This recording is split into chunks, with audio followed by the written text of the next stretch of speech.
رات کی خاموشی میں شہر سویا ہوا تھا، گلیوں میں سناٹا، مگر اس خاموشی کے اندر ایک گھر ایسا تھا جہاں وقت تھم سا گیا تھا۔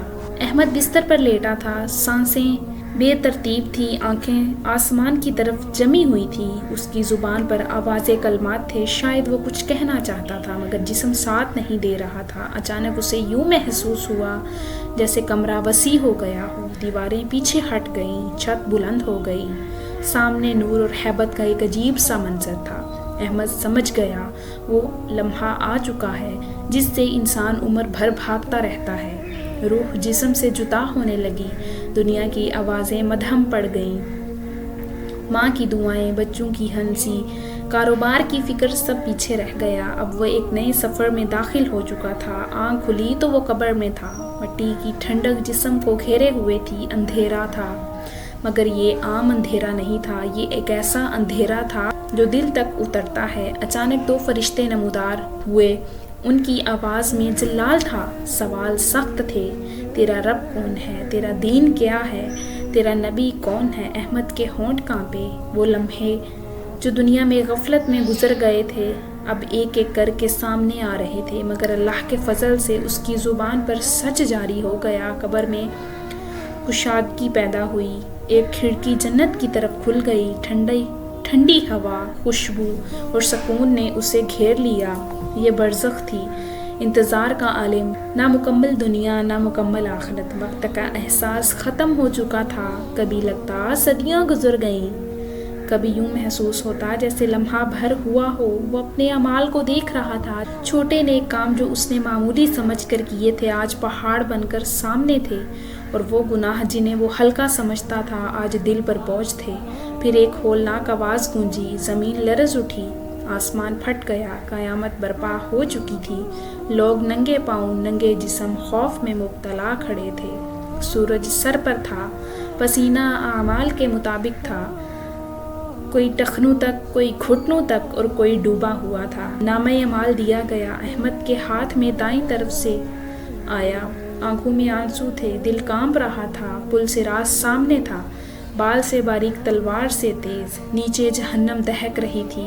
وہ آگے بڑھا، ہر قدم کے ساتھ دل میں ایک ہی دعا تھی، اے اللہ اپنے فضل سے گزار دے۔ کسی طرح وہ پل عبور کر گیا، سامنے نور ہی نور تھا، فرشتے مسکرا رہے تھے۔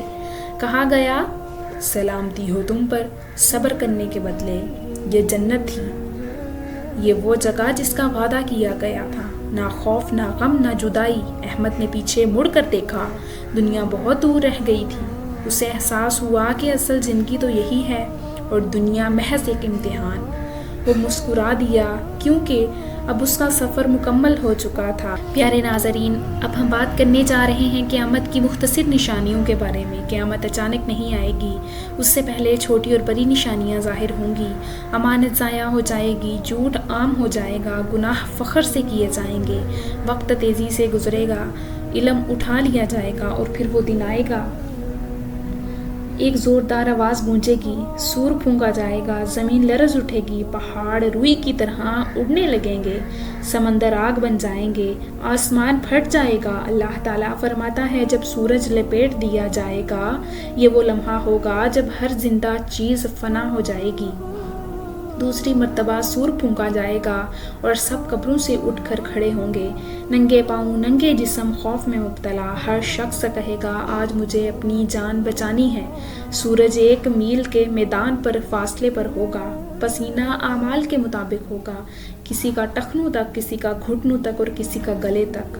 اس دن سایہ صرف عرش الہی کا ہوگا اور خوش نصیب وہ ہوں گے جنہیں وہ سایہ نصیب ہوگا۔ ہر انسان کو اس کا اعمال نامہ دیا جائے گا، دائیں ہاتھ والوں کے چہرے روشن ہوں گے، بائیں ہاتھ والوں کے چہرے سیاہ ہوں گے۔ آنکھ، کان، زبان، ہاتھ اور پاؤں سب گواہی دیں گے، اعمال تولے جائیں گے، چھوٹی سی نیکی بھی نظر انداز نہ ہوگی اور چھوٹا سا گناہ بھی سامنے آ جائے گا۔ پل صراط بال سے زیادہ باریک، تلوار سے زیادہ تیز، نیچے جہنم دہک رہی ہوگی، کوئی بجلی کی طرح گزر جائے گا، کوئی رینگتا ہوا اور کوئی گر جائے گا۔ اللہ ہمیں محفوظ رکھے۔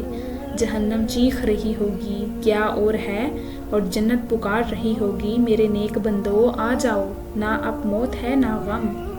ناظرین، قیامت کا دن حقیقت ہے، کہانی نہیں۔ یہ سوال نہیں کہ قیامت آئے گی یا نہیں، سوال یہ ہے کہ ہم اس دن کے لیے تیار ہیں یا نہیں۔ آج توبہ کر لو، آج نماز سنبھال لو، آج حق لٹاؤ، کیونکہ کل صرف اعمال ہوں گے۔